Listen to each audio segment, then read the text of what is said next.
Conscription was introduced early in 1916. The war had taken all the spare manpower from the workforce. For the first time, the nation began to realize that some industries were being badly affected. Mining in particular was a specialist job, and coal production was falling alarmingly. Skill and experience were essential for underground work. Despite pleas from some coal owners to employ women, it was agreed that men must be released from military service to return to the coal mines of Britain. Some jobs in mining, as in many other industries previously regarded as being strictly male preserves, were being done by women, no doubt to the delight of Mrs. Pankhurst, a staunch campaigner for women's rights.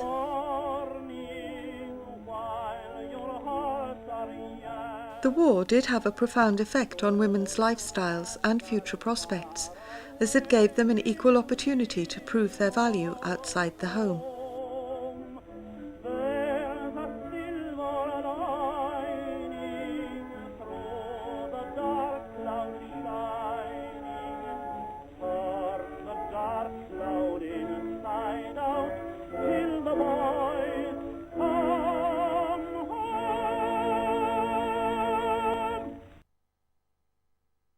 A further setback for the nation was the loss of the Secretary of State for War.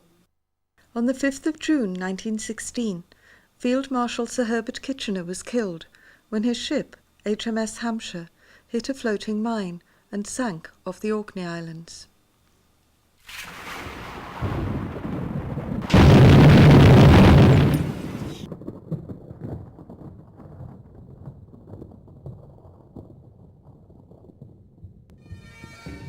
The summer of 1916 saw the start of the bloodiest series of battles in British military history.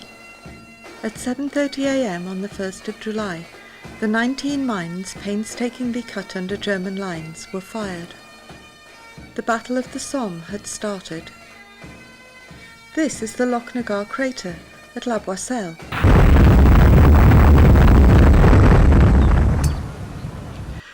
Blown using 60,000 pounds of ammonal, it has a diameter of 450 feet and is the largest crater on the Western Front.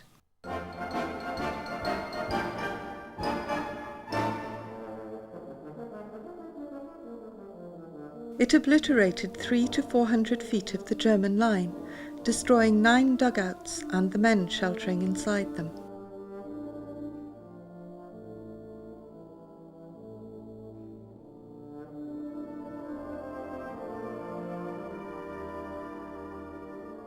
The Battle of the Somme had been carefully planned.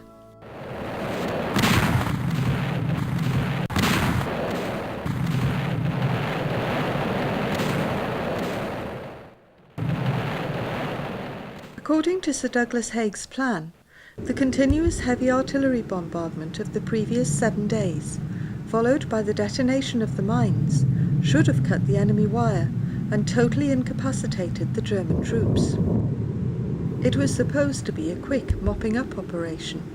However, the Germans had been dug in on the Somme for 2 years.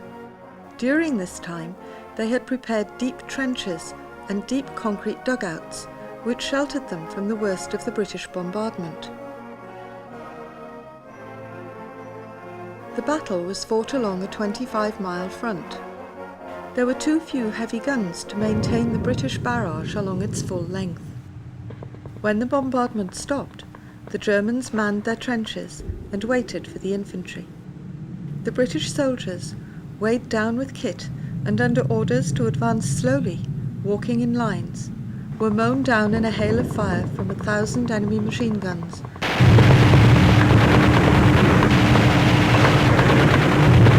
Sir Douglas Haig typified the attitude of the British Army hierarchy towards the rapid development of military technology in the late 19th and early 20th centuries. As Commander-in-Chief of the Army in 1915, he said that in his opinion, the machine gun is a most overrated weapon. He had similar feelings about the tank's usefulness. The machine guns used by both sides were all based on the design of an American, Hiram Maxim. By the end of the first day of the Battle of the Somme, there were 57,000 casualties, 20,000 of whom were dead. Where have the young men gone? They must be all at war.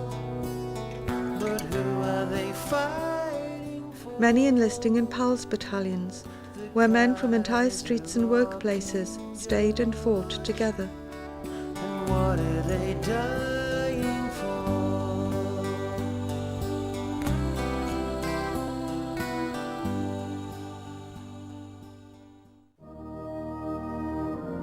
These were the young men of Kitchener's army. Every one had been a volunteer. When war was declared in 1914, over 6,000 miners from northeast England volunteered for service in the armed forces.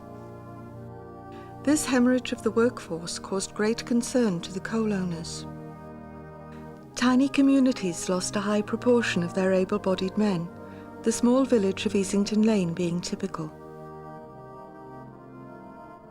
The War Memorial bears the names of over 160 casualties, these out of a population of less than 2,000.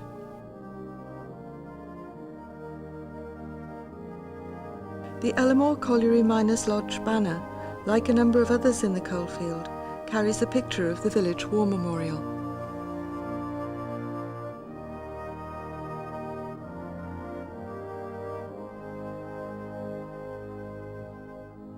Some members of the family of John Mason, the director of this film, are remembered here at Thiepval.